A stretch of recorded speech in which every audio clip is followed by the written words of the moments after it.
Hello, my name is Austin, and I would like to take just a minute of your time to express my ideas and concerns about a topic known as ocean desalination. Notice how I'm talking right now and I'm not like whispering?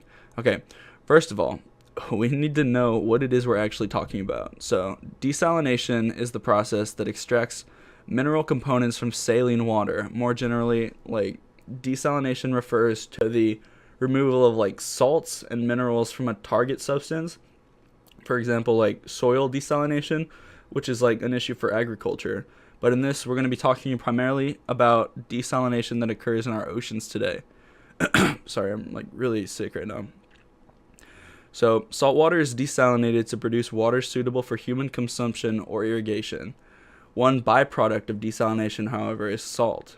So, desalination is used on many seagoing ships and submarines. And most of the modern interest in desalination is focused on cost-effective provision of fresh water for human use.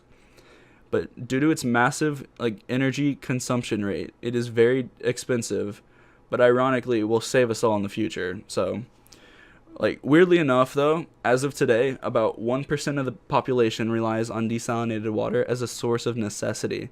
And by this I mean that they depend on it heavily to live. According to the International Desalination Association in 2015, over 18,426 desalination plants were operating across the globe. And if we do the math on that, it comes out to roughly 86.6 million cubic meters per day, which in turn provides a sustainable water source for about 300 million people. And if we do the math on that, it comes out to roughly, which I just said. Okay. The only downside about the increased number of plants operating is the skyrocketing price to perform the action, which is an unprecedented amount of money. The largest of these projects is known as Ras Al Khair, located in Saudi Arabia, which is an energy and desalination plant that produces 1,025,000 cubic meters of water per day, and that is a crap ton of water. But frankly, it seems like we would have an ample amount, judging by that statistic. But when you think globally, there's about 7 billion people on Earth right now, and each of them needs water at least daily. So Ras Al Khair is more of an investment to aid the dilemma as opposed to a permanent, sustainable, wide-scale solution. And desalination represents a promise of near unlimited water supply and is an attractive potential solution to the age-old conundrum of seawater abundance and practical inaccessibility for potable use. it now it now it now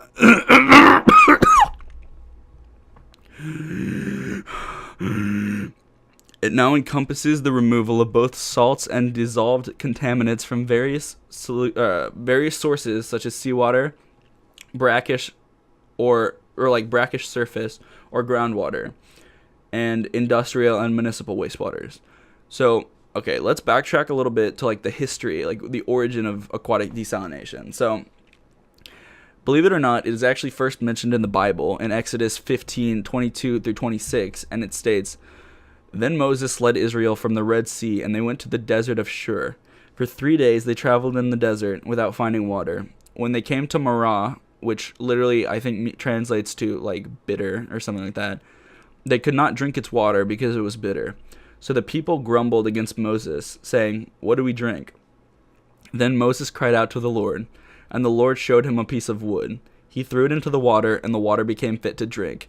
So it's not really a metaphor per se, but it could relate to the first I guess source of desalination. And let me see. So we can also attribute early desalination attempts to the Romans, who began to make clay pots and cups to filter the water, because I guess they needed to filter it for contaminants and stuff like that, or just salt in general. Okay, so skipping ahead a little, we began to start using membrane technology, and I'll get into what that is in a second, to filter and desalinate the water. Membrane processes include using a polymer film to separate salt quantities from the water. This went on through the 1950s and the 1960s.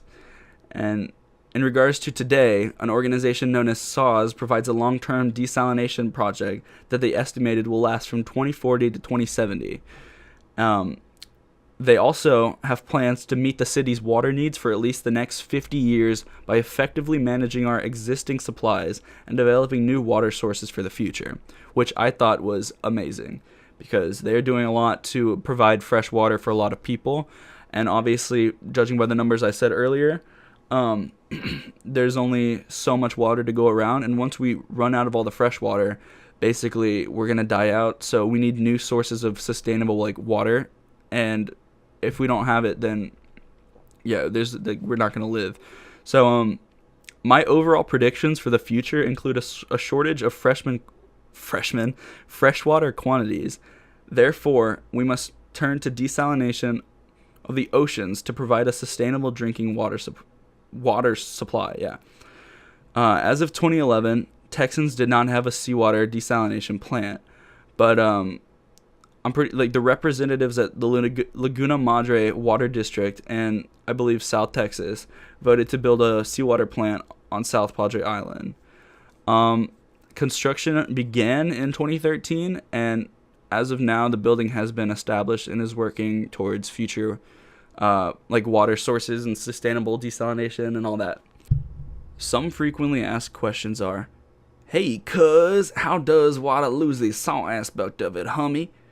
To which I would reply that the problem is that the desalination of water requires a lot of energy, and salt dissolves very easily in water, forming strong chemical bonds, and those bonds are pretty difficult to break. Energy and the technology to desalinate water are both expensive, and this means that desalinating water can be really costly. And one of the most common methods of doing so is thermal distillation, which the water is boiled, or the seawater is boiled, and then it turns to vapor, and the salt is left behind because it's heavier, and the vapor is then collected and converted back into water by a process of cooling. So reverse osmosis is another way, which seawater is forced through a semi-permeable membrane to separate the salt and the water, and those are the two most common ones. So in regards to the aspects of the water ninja, ultimately, what did you do wrong? To which I would reply with that I did not narrate anything, but instead made a glorious piece of American history. What can the future hold for the desal of the water?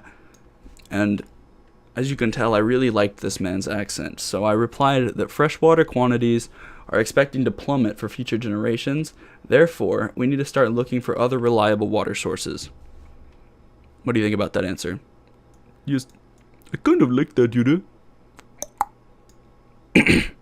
Alright, we're gonna cut this part out. It's racist. Alright, so thank you for watching.